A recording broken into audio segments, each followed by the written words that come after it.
then let's start the strike. Welcome to Shut It Down, the Amazon Teamsters podcast.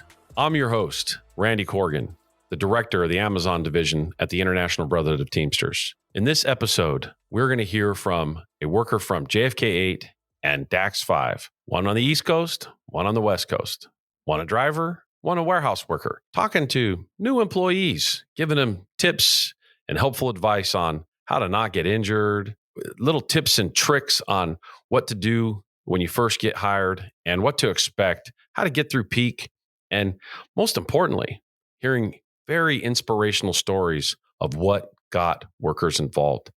I think that what you'll hear at the very end is probably the most powerful thing I heard, which was Daisy talk about how she testified. She talked to assembly members. She talked to state officials.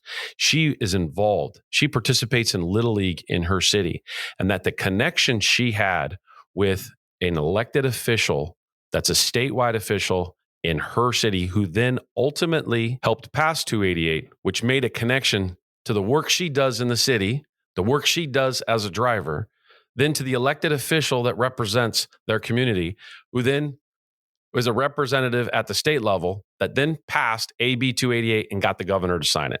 That is power. That is worker power. That is elected officials listening to workers. And that's what you can do too, everywhere. I am inspired by this show. I hope you are too. Let's get to it.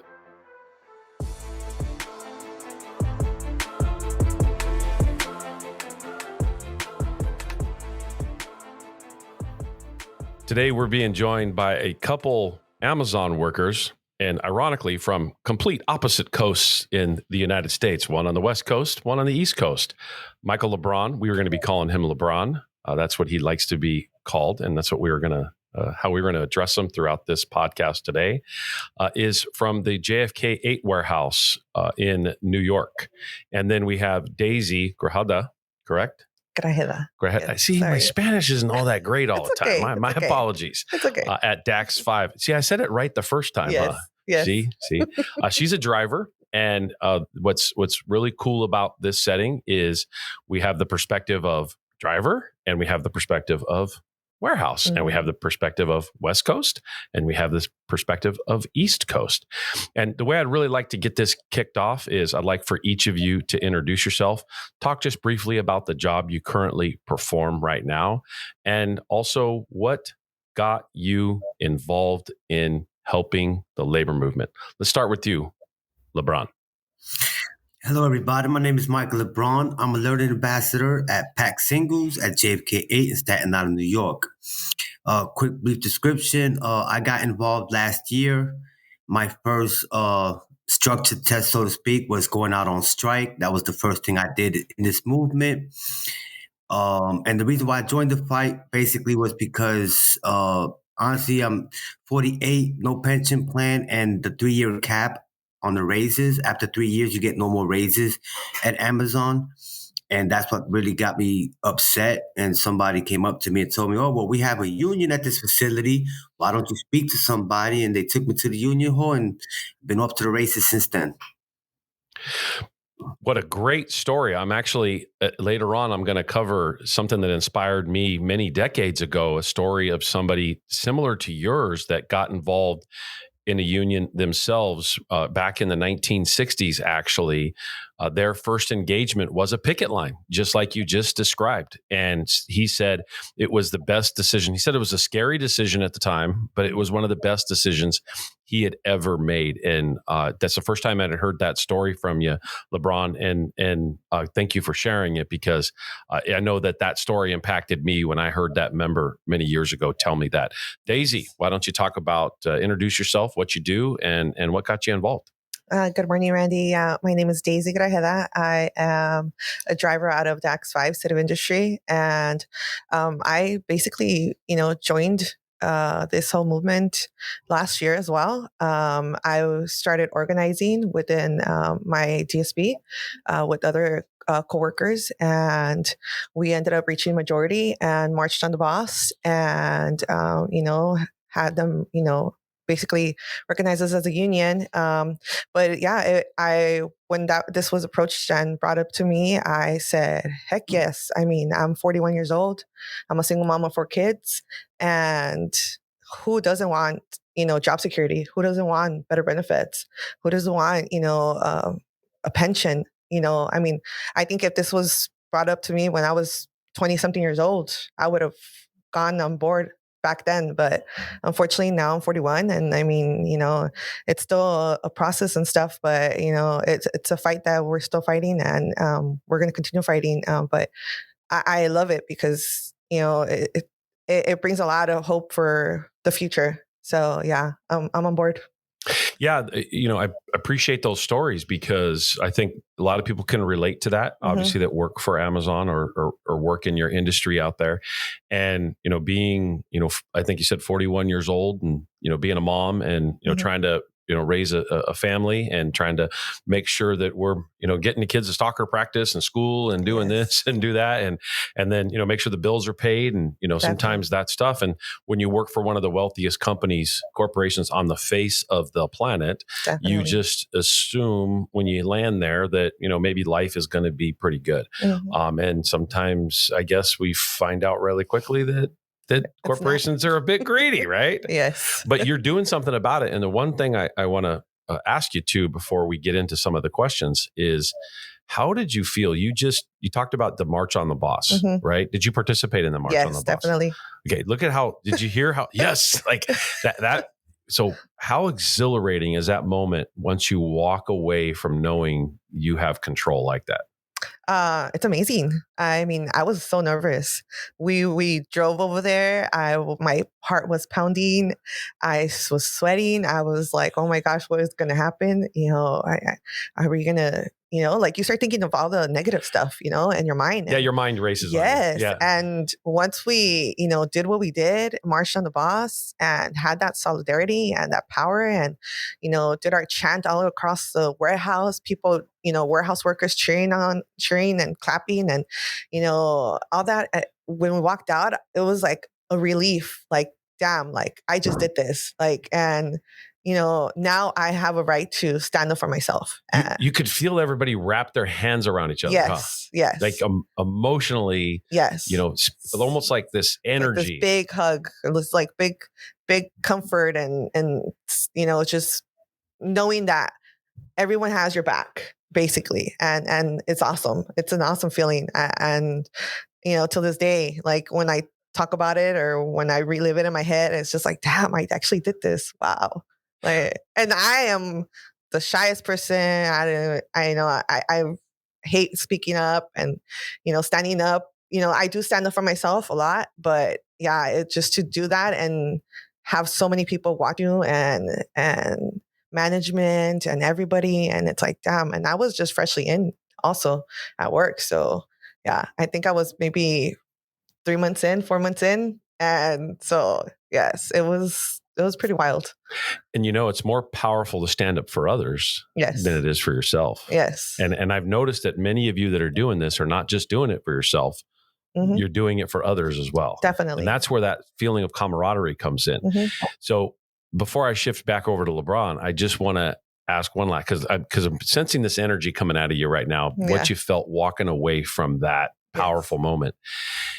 It's hard to describe to somebody until they do it, huh? Yes, it really is. Because if you try to describe it and explain it, you just can't do it justice until it happens. Yes, no, I mean, it's just this adrenaline that you get, and this like accomplishment that, damn, I did this. And you think, and you start thinking, I mean, like I said, I'm 41, and I start thinking of like how, like, picturing myself of years back of how timid and how shy I was of like standing up for people like that, or standing in front of people. And my dad has always told me, like, never take it crap from anybody, and stand up for yourself. Doesn't matter if they're a CEO, whatever, like they're also human beings and they're equal regardless. And so we all walk the same dirt. Exactly. And so when this happened, and when I came out, and I was just like, damn, I did this. Wow. Like I was so proud of myself. And I think that's an awesome feeling being at 41 and, I actually had my daughter. My daughter's 21. So my daughter was, coming along, or I was informing her of everything that I was doing. And then when this she was happened, like your play partner. Huh? Yes, but when this happened, she was like real proud of me. So that just like, awesome. Oh my gosh, it just warmed my heart, and just I was like, damn, I actually did something that my daughter actually acknowledged and saw, and is so proud of me. So yeah, it was amazing. Well, Daisy, great job of describing that moment. Yeah. LeBron, it's your turn. Kind of hard to top that, man. She killed it, man. Holy smokes. Well, March on the Bosses are fun, though. Once you get used to it, they are fun. We actually have one today. That's the funny part. We're doing a March on the Boss on the safety campaign for the exit screening, because JFK 8 now looks like Rikers Island. And we're doing it on the 50 cents raise they gave us, which I think was ridiculous. So we're doing 4 March on the Bosses each shift, both day and nights. We completed 3 of them. The last one is today. And I agree with you. I think I've always been outspoken, charismatic. I'm not a shy person. So I always lead the March on the Bosses in my shift. And I always try to get the newer people involved and get them to talk, to get them kind of out of their shell. I think that's very important. But I love the feeling of knowing that when we go in there in numbers, how management looks like they be sweating, HR be running around scrambling, trying to figure out what to do, because we be trying to corner them in a spot to where they can't say no. Because a lot of times what they do is they'll be like, I want to speak to each one of y'all individually, but they don't like to speak to us in a group, and we don't back down. No, we're here for the same reasons. This is our issues. Handle it. That's how we do it in the building. And for the most part, they have listened to us. We got headphones all across the board because we did a March on the Boss. The exit screen are a little more lax now. I still don't like it, but at least at the end of the shift, if it's real crowded, they'll just let us walk through without going through it for the most part. So that was a win. But other than that, and I agree with you, I'm a single father, 3 kids. All my kids are teenagers. And I have my son a lot of times when I do bus tabling to speak to workers. He's out there passing out flyers and speaking to workers. And I think, a lot of workers are single parents, come from low poverty neighborhoods in New York City, or they're immigrants, right? This is the what Amazon does. They try to take people who think they're not worth much and give them a little crumbs, and that's it. They're satisfied. And we're not putting up with it. We feel like we're worth more. This is, they could spend $10 billion on AI this year like this. They could give us more than what we're worth. You know what I'm saying? That's our thing. Like, I just think that Amazon has a tendency of bullying people, and I don't like bullies. I've never liked bullies my whole life. So that's another reason why I joined the fight. I'm the voice for the people. Everybody in my building already knows me. They know if they have a grievance or if they got fired, I will help them get their job back. I will help them fight write-ups. And, and I'm going to continue to do so, because this is something that we all have to do collectively. And once people realize that Amazon's just using them to make the CEOs and the corporate people billions and millions of dollars, where's ours at? Price of living, yeah. Yeah, where's your piece of the pie? And you're not asking for a big section, just a little teeny little sliver over here, right? Price of living is crazy. I was in California not too long ago. I love San Diego. I think it's a beautiful city. My first time there, and the price of living there is just as expensive as New York. Yes, I was shocked to see that these people are paid all this rent, gas, lights, daycare, babysitters, whatever, and Amazon doesn't care. Well, and to that point, and I'm going to shift gears here, but I think to your point, LeBron, is that wherever Amazon has facilities and operations, we're having a hard time identifying where they're actually adjusting to the standard of living for the particular area. So clearly, Amazon has got an operation where people order things, they deliver, and it's going into these neighborhoods, and then they're putting operations down into the very neighborhoods of the people that reside in them. And there used to be a responsibility with corporations where if they landed in a particular area, city, or community, that they made sure that you could buy a home, you could buy a car, you could participate in the goods and services in the area in a reasonable way, raise your family, and it be a fair exchange. There is not really a place in America where any Amazon facility has landed and it does exactly what you just described. And so clearly Amazon's business model is to kind of exploit every different circumstance that they can. And shifting gears here, we can talk a little bit more of that subject in a bit, but a lot of new employees are onboarding right now, right? And the question I guess we should ask here, for those of you that have been around a little bit longer than them, is, how do you stay safe and avoid injuries at work? What are some of the key elements and suggestions that you can give new employees? Michael, go ahead and start. I mean, LeBron, my bad. It's okay. Okay. My suggestion for new employees: as a learning ambassador, I onboard all the new employees that come to my department, and I always tell them, do not overwork yourself. What I mean by that is Amazon has certain quotas that they expect you to make every hour, right?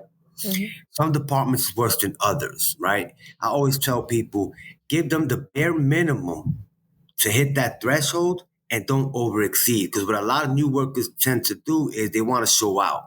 They want to show their new employer, I can work faster than the next man. And by doing that, they don't last. The risk injury is very high. They burn themselves out. Yep. Quick. Rotator cuff injuries happen a lot. Heat strokes during the summertime. So I always tell people, whatever department you work in, do the minimum work that you're allowed to not be in the bottom 5%. Because Amazon has a policy now to where if you're in the bottom 5%, you automatically get written up. And if you get 4 of those, you're fired. That's just the way it is. Yeah. And I think that's great advice is, move, and everybody's different. Everybody's body, everybody's, the way they do things, the way they operate, their coordination, all that stuff. You have to operate at a pace in which is safe for you and productive. And what they found is that a consistent pace, even though it may appear to be slower, is actually more productive than a fast pace. That's the whole tortoise and hare race. The turtle always wins the race because it's consistent and it just keeps on moving, versus a fast sprint, burnout, too much of a delay, fast sprint, burnout, injury, so on and so forth. So very good advice. Yes. Daisy, what's your advice? Well, for me, I mean, as a driver, I think for any new hires, number one is don't rush yourself. Because a lot of us drivers tend to, me myself also, when I started, trying to, like LeBron said, impress or show up and show out for the employer. And here I am trying to be as fast as I can and everything, and it's like you just end up wearing yourself out. Or you make mistakes that you didn't realize. You make mistakes as far as delivering the package to the wrong address. Then you get dinged, through Amazon, because Amazon has like this whole thing, where you get marked or points. But I thought Amazon wasn't the employer. I'm just kidding. Yeah, right? Exactly. Right? For real. Just kidding. For real. I know. Exactly. That's a whole nother subject. Yeah, no, but I mean, it's just, DSP owners, dispatchers, they're always pressuring you. They're on you all the time. And, if you're behind 5 stops or you're behind, a few houses, they're already sending you that message. Hey, why are you slow? Why are you slow? Is there any barriers, issues going on, things like that. So that just starts getting in your head, and you start realizing damn, I'm messing up. So I need to go faster. So then you start running, you start sprinting, you start doing all of that. And then here comes the injuries. In delivery, obviously we've been in the industry for over 100 years, right? Yes. There's this old saying that when you slow down, things speed up.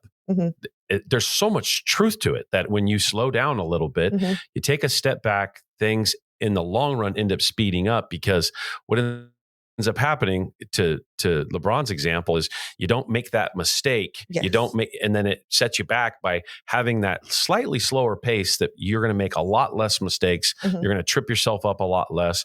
And you're not, most importantly, you're not going to hurt yourself. Yes. Too many people in their first 60 days of employment, whether it's at Amazon or actually any employer, actually hurt themselves early on because they're in that rush that you just discussed. Yes. And it's really important that when individuals are first starting, that you take it slow and you slowly work your way in. There's an old rule that we used to train at, that we actually always bargained in my industry that I came out of in warehouse, which was you start at 70%.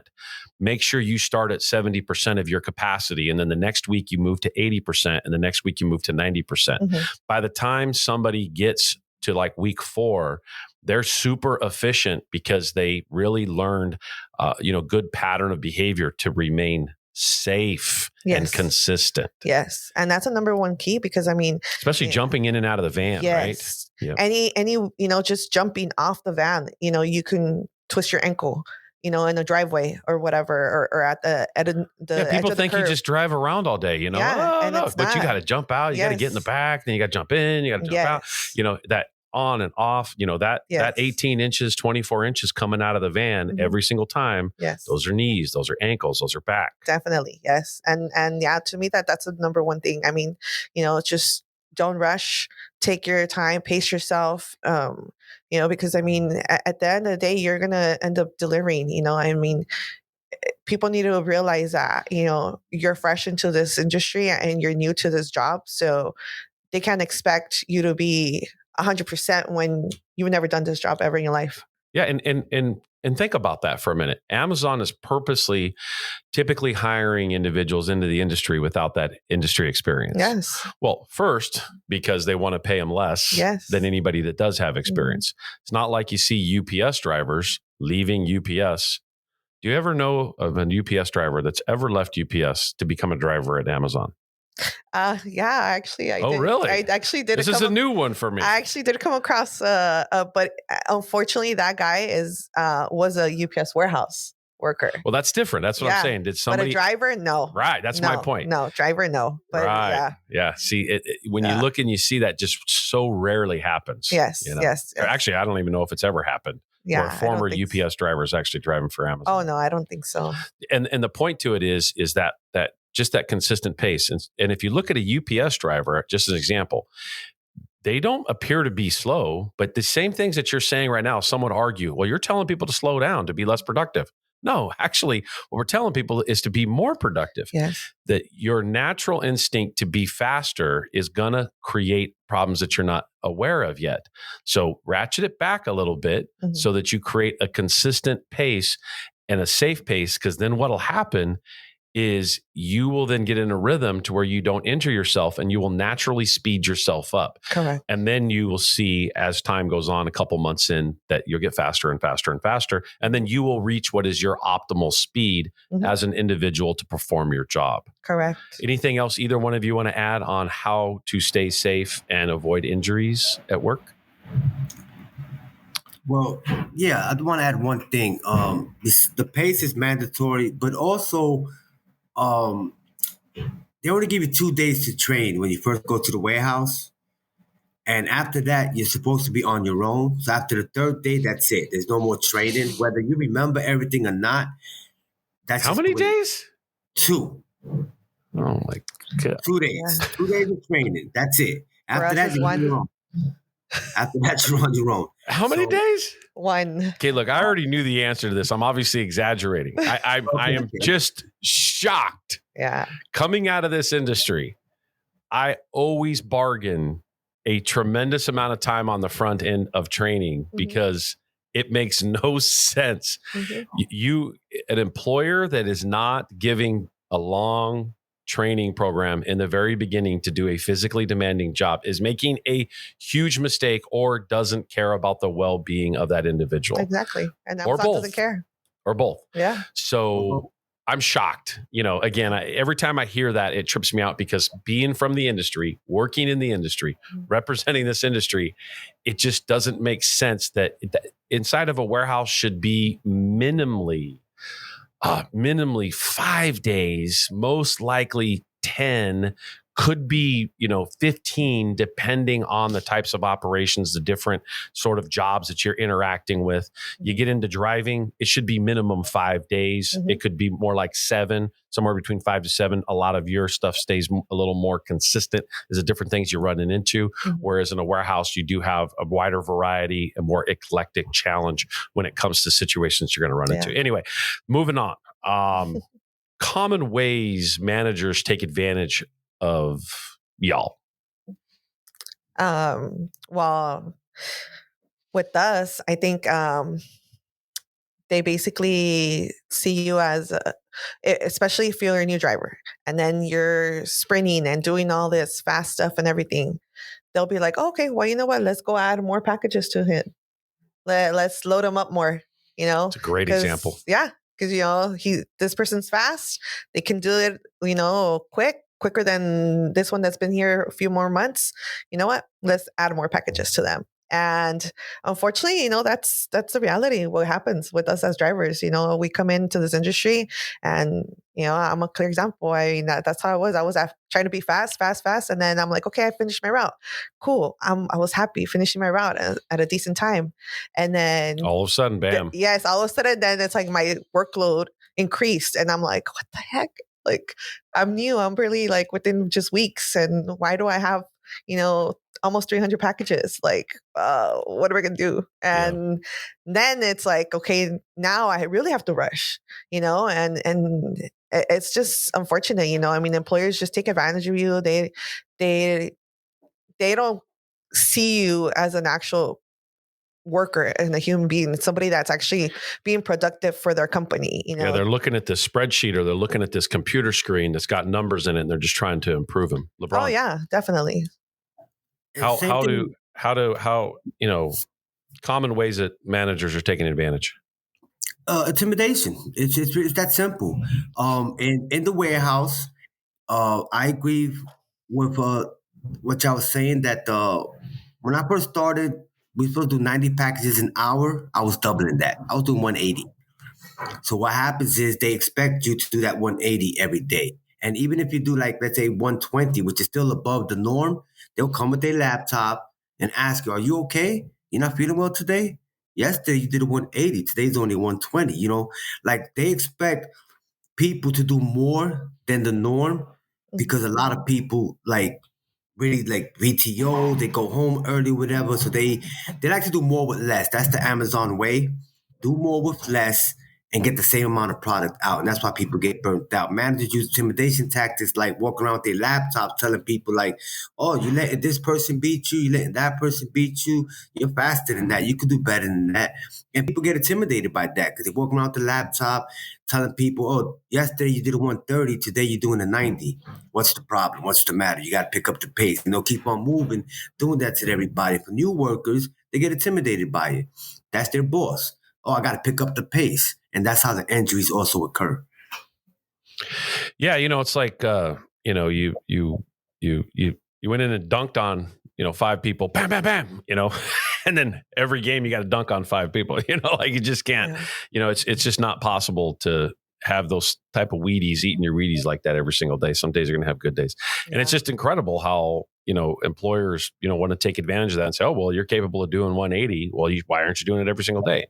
And again, that manager is going to benefit, I'm assuming, in some way with this throughput. It's not going to cascade over to the worker. And hey, if they're paying you $35-$40 an hour, maybe the trade-off's worth it, right? Yeah. And if they gave you even more training or more resources to make it happen, then maybe it's worth it. But sometimes you get into that trade-off. Hey, to the next question, what are common mistakes that newbies make? Kind of keep it light. You know what I mean? Like newbies have a tendency to make some mistakes. What are some of the things that you see, either you as a newbie made or others are making as mistakes? LeBron, you look like you got something you want to share. Oh, yeah. The simplest mistake of them all, trusting the managers. And that's a good one. Number one mistake I've seen. People try to kiss up to the manager, go cool with them. Oh, that manager gets along with me. I like him. Months pass by, that person don't got a job no more, and it's that same manager they thought they could trust that fired them. Do not trust management.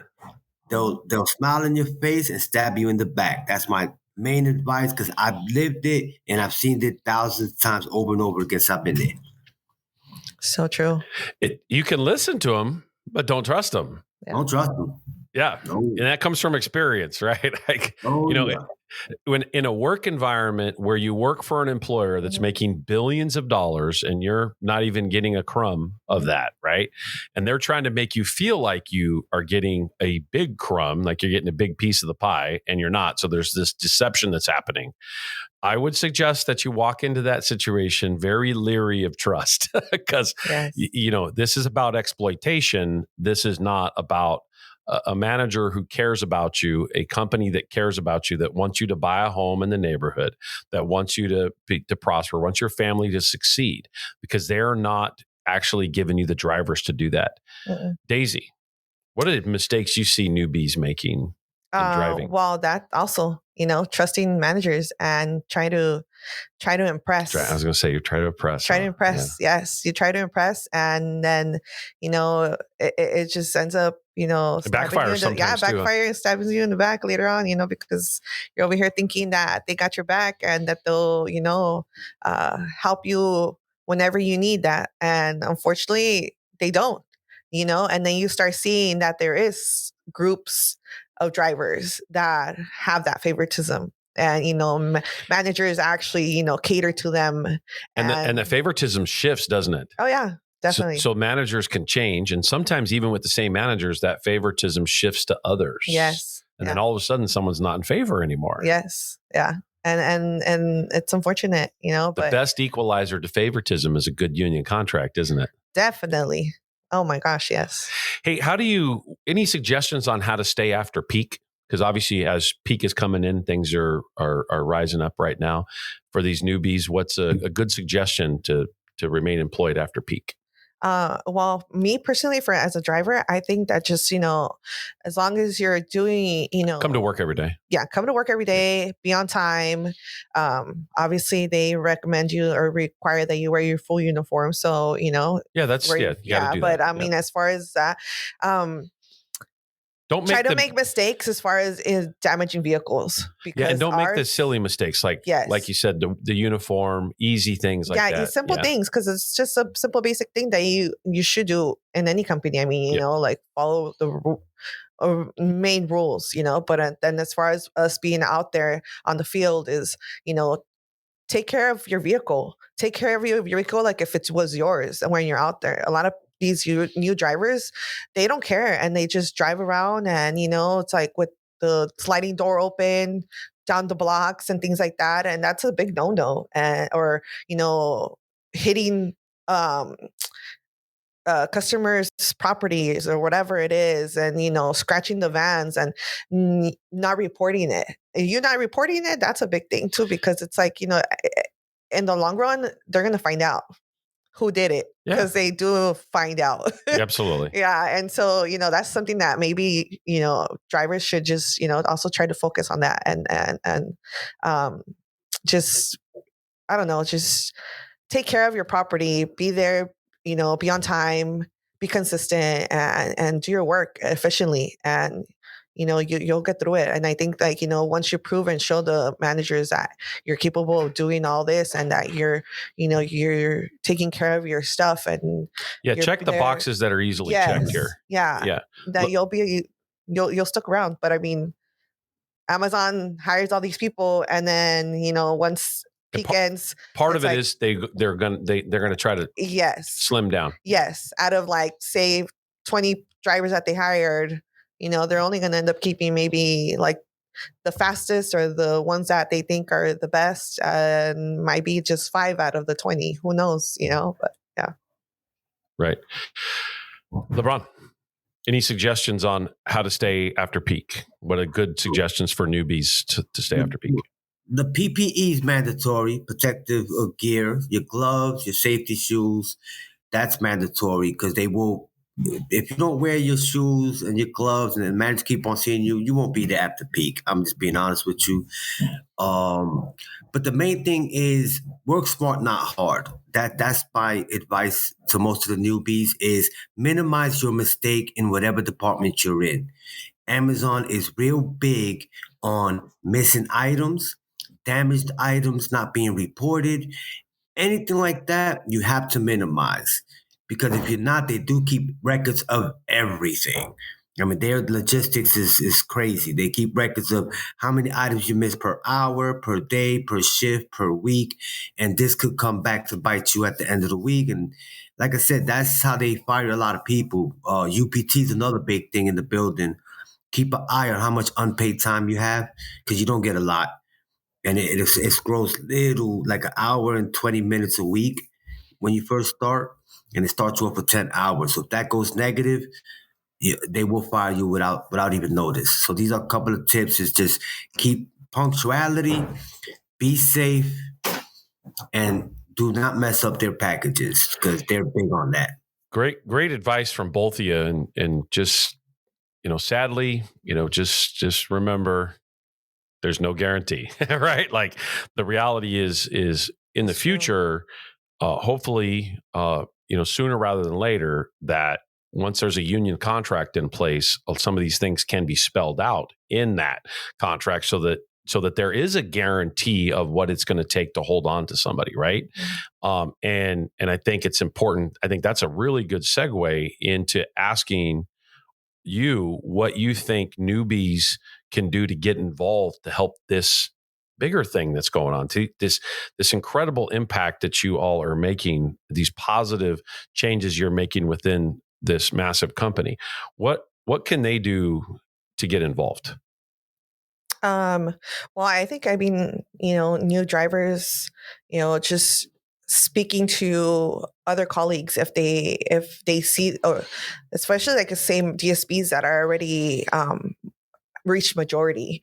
I think that, there's obviously community members or, that are within the groups of the coworkers and stuff. And, speaking to them, and building a relationship with them. Yes, yeah. Building relationships, asking questions, finding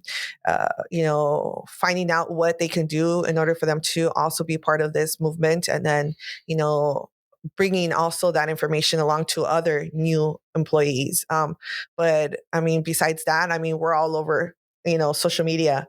We're on, Instagram, TikTok, YouTube. Millions are following. Yes. And I mean, crazy. Also, awesome. Reaching out through there, would be also great too, to be part of this huge movement. LeBron, suggestions on what newbies can do to get involved? Well, I always ask the same question. What is your worth? Right? Every time I see new people, I always tell them you are worth more than what Amazon is giving you, right? Everybody always has a problem with Amazon. I haven't met maybe 0.1% of the people that might actually like Amazon. The rest always has an issue. I try to find out what that issue is and agitate them on it and get them to understand, by yourself, if you go to management, they're going to brush you off. But if you go 100, 200 deep and show them that workers' power, they're going to listen because I've done it, right? Retaliation is the biggest fear for a lot of newbies that I've come across. They're scared they're going to get fired. So I'm here to tell you I've been there 4 years, went on strike, and still work at Amazon. So don't be scared. That's my biggest advice. But I think, honestly, just speak to someone. Speak to anyone. In my building, we all wear the visibility vest that says Steward, ALU, IBT Local 1. We're doing that more now so that people could see our presence in the building. So when they have these new questions, you can answer it to the best of our ability. But I think, honestly, just building relationship and trust with people is the best way to get people to join the fight. I'm a firm believer that if somebody trusts me and know that my word is bond, they're willing to fight for me or with me, And I think that's the key to a successful union in this country, period. Because this labor movement is not just about Amazon; it's about all workers. We're all going through a lot of stuff, and we deserve better. So that's what be my advice to the newbies. Yeah, what this does is it reminds me of how I got involved. And obviously we heard your story right out the gate of what got you involved and what got you kind of started. And, I started in the industry when I was a teenager, and then I was able to get a union job as a teenager at 18. Yeah. And because I was a lumper on the dock before I actually was in the bargaining unit itself. And very quickly I realized that a big corporation could take a shot at somebody, and they did.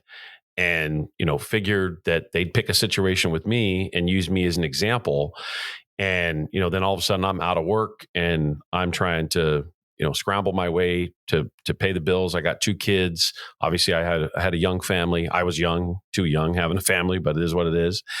But I had a good job, and obviously I wanted to hold on to it. And I immediately recognized that, man, I could help other people by doing exactly what we're doing right now, which is organizing. And in as much as the union contract that I participated in connected to me, got me my job back, and then thrusted me into the labor movement, right? I then immediately recognized we got to share this with other people. And then I started to help other workers do exactly what you're doing right now. And watching that journey of individuals now who are now retired that I organized when I was, very, very young, and seeing that they're now retired because they organized, they had a union contract, they got a retirement vehicle, they retired. It's really crazy to look back on that time and now go, man, what an incredible journey, because the older generation grabbed me as a teenager, and I had this kind of spunk in me and pulled me in and was like, hey, don't ever give up our retiree medical. Don't ever give up a pension. Don't ever sell this short. They borderline kind of threatened me in the break room in a funny way. And, being a young, kind of aggressive individual, I was like, oh, okay. And we bonded, and I just felt that camaraderie that you talked about. And I didn't get that same experience of the March on the Boss, but I got the experience of that camaraderie by those older individuals that had helped shape the industry, basically kind of say, Randy, you need to make sure this happens in the future because we got to preserve the future. Yes. And it instilled retirement and healthcare and all those things in me that maybe I wouldn't have thought about at 18 years old. Right. So now all these years later, I get to look back and reflect, hear your stories, hear the potential of new stories of people that are getting hired now that are going to get involved. And hopefully they're inspired the same way I was, because I love nothing more than seeing a group of workers take control of their workplace and fix their problems. Yes. And then down the road, ultimately see them great healthcare, benefits, kids in a better school, buy homes, all the things that we know are possible when you have good, strong union contracts. So sorry, I just felt compelled to share that story. And I think what that does is it gives us a good shift to wrap this up and explain what you two see as the vision of the future. In other words, what does the future look like? Clearly, you have made significant changes at Amazon. In some cases, they have given big raises. In other cases, they have not, depending on how much pressure is put. And then depending on how the company is operating, we have seen them in the last few years actually raise the bar somewhat, but they haven't raised it near to what they should be, especially compared to industry standards itself. So you should celebrate your victories, but also know that there is a pathway that we're still rolling down. And then what's that vision look like to you? LeBron, what's the vision of the future? Well, a contract to me, honestly, I mean, that's the only reason why I'm in this fight, to be honest with you. I was a chef by trade. I left the restaurant business, went to Amazon because I had kids and I ain't had time at the restaurant business. But my main goal is to have a contract that's worthy of the people that's actually putting their blood, sweat, and tears into this company. That's my goal. I will not stop until that is accomplished. I really feel like giving us no raises after 3 years is ridiculous. No pension plan. I'm closer to retirement than I am starting working. So obviously those are important factors to me. Better medical coverage. Okay, like you said, I want to be able to retire and buy me a house and buy me a car, you know. And right now I'm living paycheck to paycheck because the price of living and the inflation keeps on going up. But Amazon is not matching that with their pay increases in New York. So my main thing is the contract. I will stay here and do what I got to do until that contract is solidified, until it's to our liking, to the workers' liking, and it's going to take everybody in order for us to do it. I think your point, LeBron, of no raises after 3 years is exactly why the turnover continues to happen. And it's obviously a business model by design. And so many of you that are getting involved are obviously creating something, a vision for the future to make sure that the next generation of workers has it better than you did when you started. Mm-hmm. You know, this whole thing of, well, you know, I had it bad, so other people need to have it bad. No, you're supposed to make it better for the next generation. And then they're supposed to make it better for the next generation so that everybody can continue to improve and lift one another up. Yeah. Daisy, what is your vision of the future? How do you see this panning out? Well, I mean, I know definitely, you know, this is a fight that's going to be continuing on for a while, you know, and I mean, I'm full on board. I've been full on board since day one. And, you know, I see it this way where it's like, you know, UPS did it. All these other companies did it where, you know, millions of workers. Yeah, millions of workers, you know, like that did it and stood up for their rights and for, you know, a better work environment, all that stuff. And I think that we deserve that as well. I mean, we deserve a, you know, contract, which is the number one thing that we're fighting for. And I mean, this is not just for ourselves, but it's also for our future. Like, you know, going back to what I said, I'm a single mom. I have 4 kids. My 21-year-old, you know, she's, you know, she could potentially be an Amazon driver. She can make this a career. I can make this a career. Anybody can make this a career. You know, this is a potential company that can be a career, a life, a work environment, but it can be a career for somebody like how it is for all these UPS drivers, all these UPS workers. You know, it's a career for them. And, you know, you can make this a career eventually, but for that, we need a contract. For that, we need Amazon to come to the table and sit down with us and make a contract with us and recognizes us as drivers, recognizes as their employees, and recognizes as, you know, true workers, I guess you could say. But I mean, as far as like the future, I mean, it's still a fight. It's still a long fight that we're fighting for. And I mean, we've accomplished so much so far.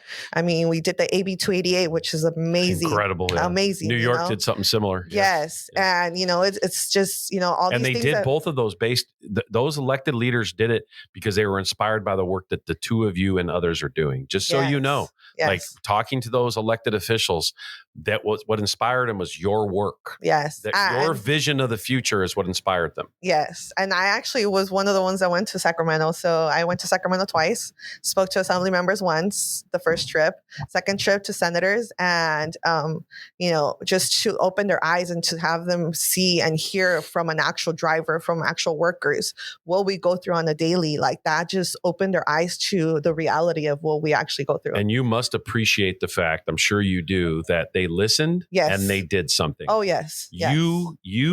They followed your lead. Yes. That's so powerful. Yes. Yes. When Newsom signed it, I was so happy. I was like, damn, we actually did this. Yes. Like we're making history. Like, you know, I mean, we're on there already making history, you know, with this, you know, greedy ass company, excuse my language. But you're good. It's a podcast. It's a, you know, $1 trillion company, you know, and we're worth more and they are able to pay us that, you know, they're capable of paying us that, but they're just greedy and they don't want to. And, you know, we're out here fighting and we're going to continue fighting. And I'm not just fighting for myself. I'm fighting for my children, for the future, for my children's children, like for other people, you know, because it's like right now at this moment, it's like, you know, people say, oh, I want to become a driver. Maybe you shouldn't, because it's not that easy, you know, it's, and they're not rewarding you to be one. No. Yeah. And it's unfortunate, you know, but I mean, you just have to be there. And, you know, I just, you know, want to just express out there that, you know, they should just join the movement, because this movement is something that's going to be, you know, continuing on. And we're going to get our contract. We definitely will. And we just have to fight. And the more powerful we are, the more we are, the more powerful we are. And the quicker it's going to happen. Definitely, yeah. Look, I could not have summed that up any better. I think the two of you just described what the future looked like better than I could wrap it up. And I think that is a great close to this show. LeBron, Daisy, thanks for joining us on today's Amazon Teamsters podcast. Thank you. Shut it down. Yes, shut it down. Shut it down. If you down to fight, then let's start the strike. Corporate greed is disgusting. Instead of us, they rather pay for union busting. Somebody said the working man a sucker. They took the stand and ran like a high jumper. Teams is local 804, we not having that. We gon' stand here and fight for fair contract. Fair wages on the table.